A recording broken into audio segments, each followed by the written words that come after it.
और चलिए चर्चा की शुरुआत करते। तमाम मेहमान हमारे साथ जुड़ चुके हैं। खेमचंद शर्मा प्रवक्ता बीजेपी हमारे साथ जुड़ चुके हैं, गरिमा दसोनी प्रवक्ता कांग्रेस हमारे साथ जुड़ चुके हैं और विश्वदेव राव पॉलिटिकल एक्सपर्ट हमारे बीच जुड़ चुके हैं। आप सभी मेहमानों का बहुत बहुत स्वागत है। खेमचंद जी, सबसे पहले आपका रुख करूंगी, ऐसा है क्या? क्योंकि जब अफसरशाही हावी होने लग जाए तो जाहिर सी बात है अधिकारी जो है जनप्रतिनिधियों को ही नहीं सुनेंगे। जब जनप्रतिनिधियों को अफसर नहीं सुन रहे हैं तो जनता को क्या सुनेंगे? अगर किसी जनप्रतिनिधि ने शिकायत की है, फीडबैक दिया है, तो उसमें कुछ ना कुछ तो होगा। और हमारे ऑर्गेनाइजेशन में हर स्तर पे संवाद होता है, चर्चा होती है, बातचीत होती है, फीडबैक लिया जाता है और उसके अनुसार कोर्स ऑफ करेक्शन भी होगा। तो मैं ये कहूँ कि नहीं, ऐसा नहीं। कई बार कई जगह ब्यूरोक्रेसी में कई ऐसे लोग होते हैं जो अपने आप को डिक्टेट करने की कोशिश करते हैं। लेकिन ये डेमोक्रेसी और डेमोक्रेसी में हमें, चाहे वो पक्ष का हो या विपक्ष का हो, जो सामाजिक जीवन में जो लोग रह रहे हैं उनका भी फीडबैक लेना बहुत जरूरी है। और क्या हुआ है, कैसे हुआ है, ये तो एक विश्लेषण का विषय है। विश्लेषण के बाद ही पता चलेगा कि उसमें कहाँ कोर्स ऑफ करेक्शन की जरूरत। आप ही के नेता कह रहे हैं कि सबसे ज्यादा करप्शन है यहाँ पे। करप्शन नहीं है, अगर वो अपने कह रहे हैं तो किसी का कुछ निजी स्वार्थ भी हो सकता है, निजी गुस्सा भी हो सकता है, तो मैं उस पर कुछ ज्यादा टिप्पणी नहीं करूंगा कि करप्शन है, ऐसा मैं नहीं मानता। हाँ, ब्यूरोक्रेसी में एक प्रॉब्लम है या ब्यूरोक्रेसी की वजह से कहीं जगह प्रॉब्लम ऐसा हो सकता है। और उस फीडबैक को लेके हमारी सरकार में, हमारे ऑर्गेनाइजेशन में जरूर कोर्स ऑफ करेक्शन होंगे, ऐसा मेरे को पूरा विश्वास है। खेमचंद जी, विश्लेषण की आप बात कह रहे हैं, आपके नेता खुद ही कह रहे हैं कि कई बार उन्होंने इसको लेकर शिकायत भी की है, सरकार को भी बताया, लेकिन उसके बावजूद भी कोई कदम नहीं उठाया। क्या जब स्थिति इतनी खराब हो गई कि आप ही के नेता खुलकर सामने आ रहे, खुलकर पार्टी के खिलाफ बोल रहे हैं और उसके बाद विश्लेषण की बात कही जा रही है? देखो, मेरे को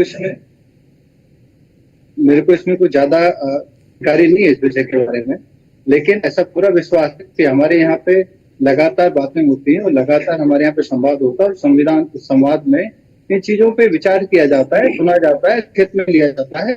और लिखित में अगर उन्होंने दिया जाएगा तो उस पर जरूर हमारे ऑर्गेनाइजेशन में चर्चा हो रही होगी, सरकार के स्तर पर भी चर्चा हो रही होगी। ठीक है, खेमचंद जी लौटूंगे आपके पास। गरिमा जी, आपका रुख करूंगी। गरिमा जी, एक दौर था जब लगातार अंतरकलह का आरोप बीजेपी विपक्षियों पर उठाती आ रही है। लगातार कहा जा रहा है कि विपक्षी पार्टी में एकजुटता नहीं है, लेकिन कहीं ना कहीं अभी फिलहाल वही स्थिति बीजेपी में भी देखी जा रही है। इसके साथ ही क्या आपको लग रहा है अफसरशाही जो है वो हावी पड़ रही है? मेरी आवाज मिल रही है आपको? जी गरिमा जी। देखिए, इसको मैं नाच न जाने आंगन टेढ़ा के रूप में देखती हूँ कि आपने घुड़दौड़ देखी होगी। घुड़सवार के ऊपर घोड़ा नंबर 1 आ रहा है, नंबर 2 आ रहा है, नंबर 3 आ रहा है, ये तो घुड़सवार के ऊपर होता है। तो ऐसे में घुड़सवारी कर रहे हैं जनप्रतिनिधि, उन्हें घोड़े को टेम करना ही नहीं आ रहा है, उनको उसको हाँकना नहीं आ रहा है, तो ठीकरा अधिकारियों पर थोड़ी फोड़ सकते हैं आप। जब देखिए, हमारे संविधान में हर एक का अपना एक कार्य क्षेत्र बटा हुआ है। कार्यपालिका, विधायिका, न्यायपालिका, सबका अपना कार्य क्षेत्र है। एक दूसरे के काम में इंटरवीन ना करें। और देखिए, रिस्पेक्ट एक ऐसी चीज है जो आपको भीख में नहीं मिलती, वो आपको कमानी पड़ती है। अब जब जो प्रधान के लायक व्यक्ति नहीं है वो विधायक बन के सदन में पहुंच जाएगा, जो विधायक के लायक नहीं है वो सांसद बन के सदन में पहुंच जाएगा, तो अधिकारी के भी समझ में आएगा। अधिकारी बहुत सालों तक मेहनत मशक्कत करके अपनी एड़ियां घिसकर एक अधिकारी बनता है, आईएएस ऑफिसर बनता है। और जब उसको एक अनपढ़ जनप्रतिनिधि चलाने लग जाएगा या अपनी हाँकने लगेगा उसके सामने, तो फिर यही टसल आपको देखने को मिलेगा जो देखने को मिल रहा है। तो कुल मिलाकर बात सिर्फ इतनी है कि 1 महीने के अंदर अधिकारी को पता चल जाता है कि मैंने विभाग को चलाना है या मैंने मंत्री जी को चलाना है या मंत्री जी ने विभाग चलाना है।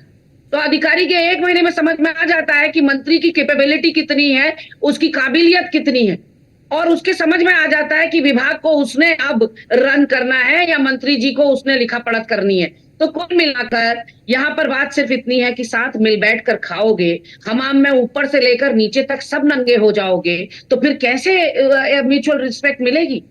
अगर नेता और अधिकारी सब मिल बांट कर भ्रष्टाचार कर रहे हैं, आधा तू खा आधा मैं खाऊंगा, ये चलेगा अगर, तो फिर कैसे आप एक्सपेक्ट कर रही हैं कि राजनीतिक शुचिता आएगी, परस्पर तालमेल होगा, प्रेम और सौहार्द का माहौल होगा? मुमकिन ही नहीं है, क्योंकि आपको भी कट चाहिए, मंत्री महोदय और विधायक महोदय को भी अपना कमीशन चाहिए, और कमीशन आता है थ्रू अधिकारी। और जब अधिकारी को पता है कि मंत्री विधायक चोर है, तो ऐसे में वो क्यों देगा सम्मान भैया आपको? तो कहीं ना कहीं देखिए सम्मान आपके वहीं खत्म हो जाता है जहां से पता चल जाता है कि आप भी भ्रष्टाचार में उतने ही संलिप्त हैं। जनसेवा से या जनसेवक होने से आपका कोई लेना देना नहीं है। तो कुल मिलाकर जो मैंने कहा कि घुड़सवार के ऊपर पूरा का पूरा दारोमदार होता है दौड़ जिताने का, ना कि घोड़े के ऊपर होता है। तो ऐसे में आपको घुड़सवारी आ नहीं रही है तो उल्टा चोर कोतवाल को डांटे। ठीक है, ठीक है गरिमा जी।